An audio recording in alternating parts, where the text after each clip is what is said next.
We have a major crisis at the border. It's going to cost American taxpayers a fortune. This is not the Obama or Trump border that we grew up with. And this all seems to be on purpose. To help me better understand, I have Breitbart border expert Randy Clark with me today. Randy, thank you so much for coming on the show. You're welcome. It's a pleasure to be with you. So you have been involved in law enforcement, keeping the United States border safe for 32 years. Sir, when did you start working on keeping America safe? So I started in January of 1988, and that was really the last year of the Ronald Reagan administration. Okay. So you've been through Reagan, you've been through Clinton, Bush, Obama, Trump. Have you ever seen anything like what we're seeing under Joe Biden? No, I really haven't. What's funny is, we all got used to a change in administration because as a federal employee or a military member, you serve the commander in chief and you have to be prepared to make some changes. They're going to happen. And so what we saw, at least my experience in the Border Patrol, our immigration policies kind of shifted a few degrees to the right or a few degrees to the left every time we had a change of administration. This latest change, the ship is now turned around and is going in the opposite direction. So this isn't a matter of a few degrees. This is 180 degrees in the opposite direction of border security and following the immigration laws. Wow. You've written extensively for Breitbart on this topic. How much is this going to cost the American people? Because I hand over a lot of money in taxes, property taxes, purchasing food. I mean, it feels like we're being taxed from every direction. And I wouldn't mind if it was going towards veterans, senior citizens, repairing bridges, something like that. But how much is this border policy or lack of border policy going to cost the American people? Well, it's going to cost them a lot if the mayor of New York, Eric Adams, gets his way and the mayor of Denver get their way, because that's what they're complaining about is money. They're exhausting their own budgets. In a city like New York with over 8 million residents, they can't cope with 100,000 migrants coming in a year's time span. We've seen 8 million in the last 3 years between gotaways and those that were apprehended and those that we don't even know got away. So if they have their way, it's going to cost a lot more. The latest congressional estimate from the House Committee on Homeland Security suggests it's going to be upwards of $450 billion a year. I think the real sad part is where the money went.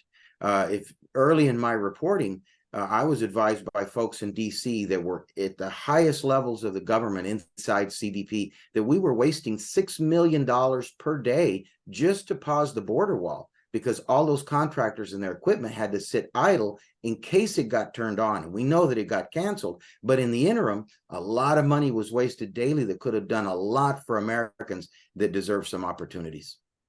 So $450 billion. RFK Jr. said in a speech recently, if they just took the 100 billion from money that went to Ukraine, they could eradicate homelessness in the United States. Imagine what they could do with 4 times that amount of money. I mean, this is absolute insanity. This is 4 Russia-Ukraine wars every single year until this problem is solved. It's really a very, very deep problem, because if you look, there's over 30 million, nearer to 40 million people living under the poverty line right now. That's American citizens and legal permanent residents, and they stretch all the way from Maine all the way to California. So there's a lot of people hurting right now, and all you got to do is look at the inflation and find out that they're barely struggling to make it.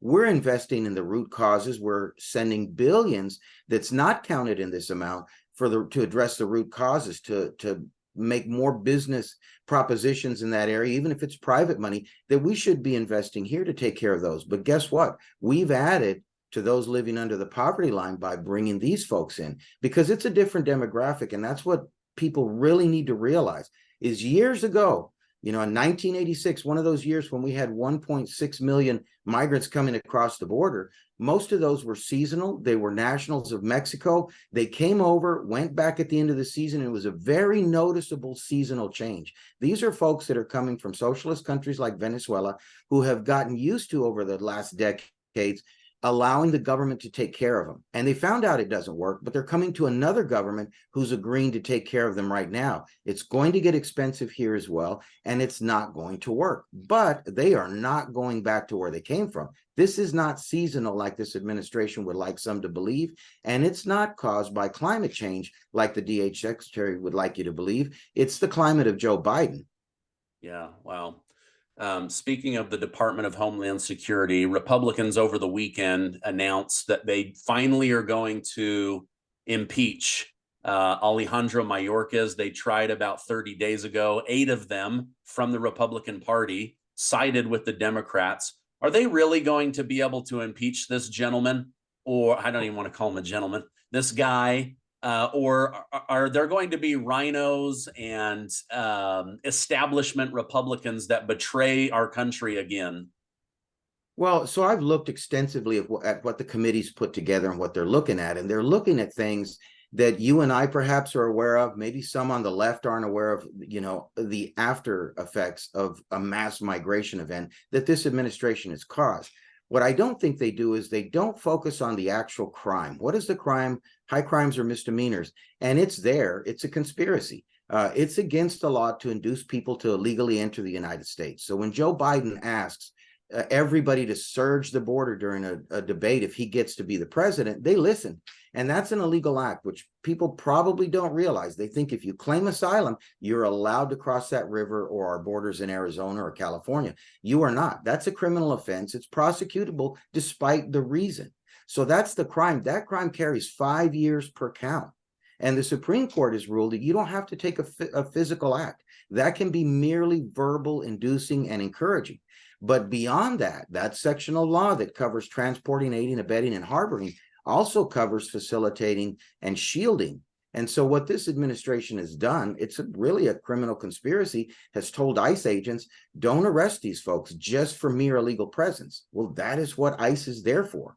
They're not there just to arrest folks who have engaged in criminal activity. They're there to do worksite enforcement. They're there to catch people at transportation hubs, to make conspiracies for alien smuggling. That's their job.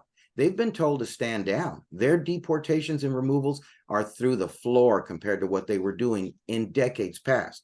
So this is actually a criminal offense. When you encourage them to come and then you take steps to make sure that they are shielded. And I think a perfect example is what we're seeing right now. There's a significant border slowdown because Blinken and Mayorkas went to Mexico and they encouraged them to take action to stop this flow, which they could have done when they got into office.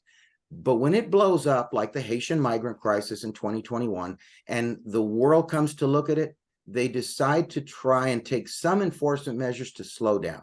They say they don't believe in Mexico. They're encouraging Mexico to move migrants from the northern border all the way back to Go at the southern tip of Mexico so that they can begin the journey again, not to stop this, but really to meter it to where it doesn't attract attention.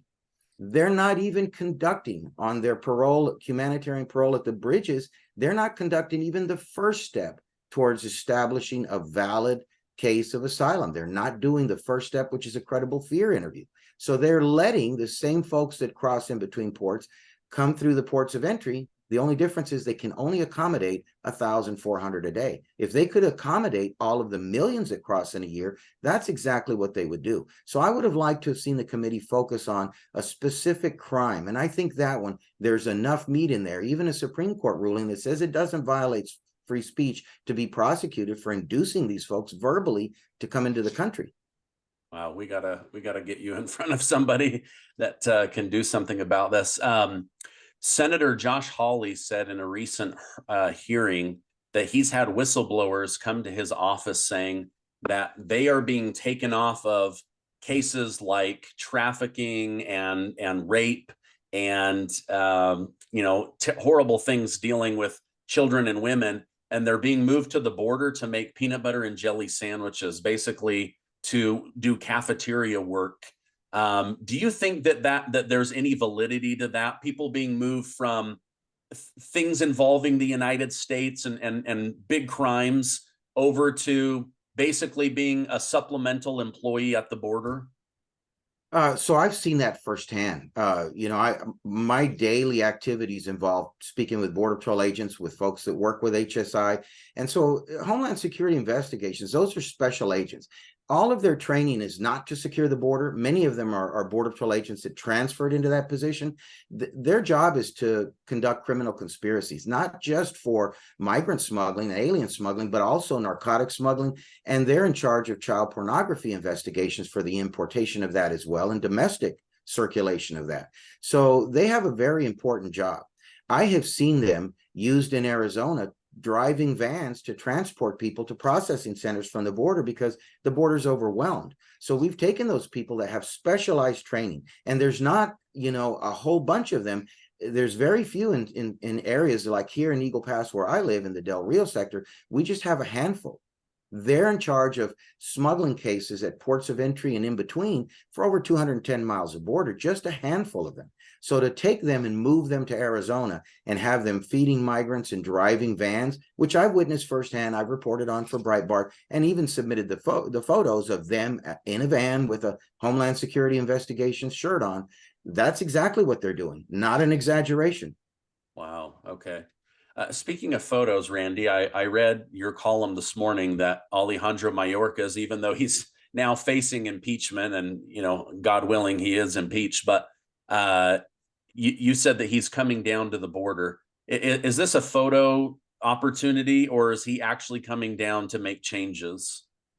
I don't think he's coming down to make changes. I think he knows he's on the eve of the impeachment.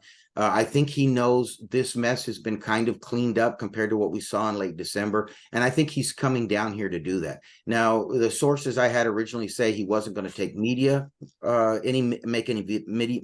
events. I understand now that a few select media folks are going to be allowed some access to him later on this afternoon. But I would imagine most conservative media like myself are not going to be granted that access. Okay. Okay. I don't know if you saw this, but General Lloyd Austin over the weekend ends up in the ICU for multiple days. Nobody at the White House or the Pentagon is briefed or made aware that the highest person over the military next to the president is basically gone AWOL, gone missing for medical reasons. At the same time, our president is on vacation for like the 50th time. Who's running the country? I mean, all of our top leaders seem to be completely checked out, whether it's Mayorkas or General Lloyd Austin or President Biden himself.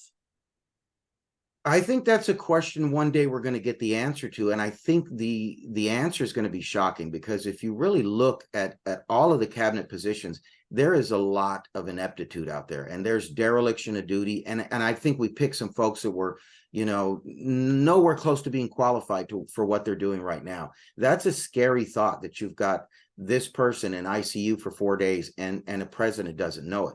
But I can contrast that with the last administration and tell you all of those policies that were done away with by Joe Biden, which included remain in Mexico. It included a handful of other agreements with countries in Central America and elsewhere to take back their illegal aliens quickly. And that really, it stopped the abuse of the asylum system. There was no catch and release. But Donald Trump didn't do that by himself. He had advisors. He had Mark Morgan. He had Honan and ICE. He had just different people helping him.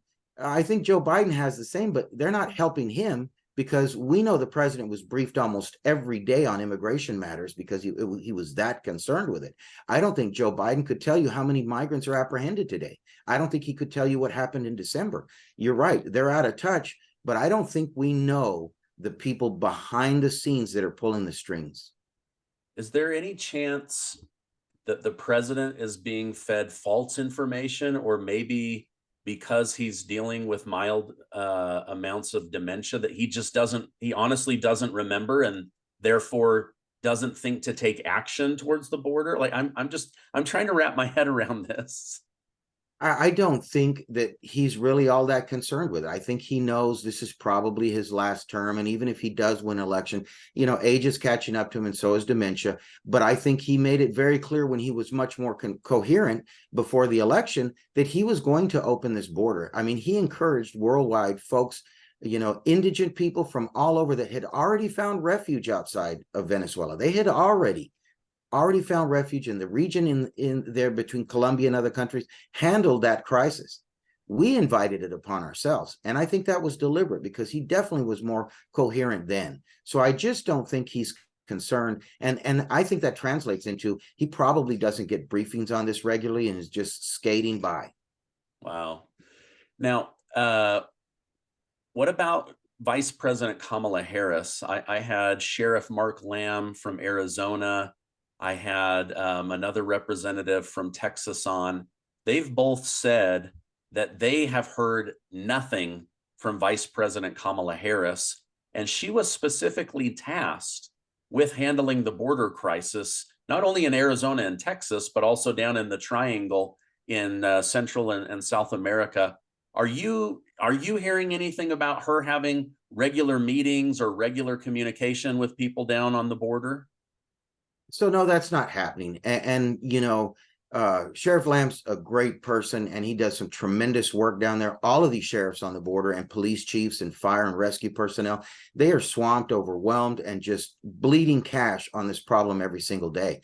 He's right. He hasn't heard anything from her, but guess what? Neither has Mayor Eric Adams. Neither has the mayor of Chicago. Neither has the mayor of Denver. They're not hearing because they are not involved and they're not concerned. Wow, wow, wow, wow. Oh my gosh. So they're not even communicating with the Democrats that are the squeaky wheel trying to get grease. They're not even communicating with their own party members. I think they're hearing the word no right now. You know, we know more money's going to get thrown at this. There's no doubt. It's the question of how much, you know, this Congress is going to release. But FEMA is going to be reimbursing these folks some amount, but it's not going to be anywhere close to what is being expended on a daily basis. Wow. Wow. Okay. Randy Clark, border expert with Breitbart News. Thank you so much for coming on. I hope you'll come back on the show. This is one of the most important topics going into the 2024 election. Regardless of the election, I mean, this is something that you know, we've swapped out almost 5% of the American nation with new people that don't have the same American values. We don't know where they've come from. I'm sure the majority of them are good people, but the reality is we just don't know who has come into the country. There's a lot more elements to this that are even scarier that we didn't have time to get to. So there's a lot out there to chew on. Wow. Okay. We'll definitely have you back on the show. Randy, thank you so much. I'm going to leave a link to your most recent article. I hope you have a great rest of your day. Same to you. Thanks for having me. It was a pleasure.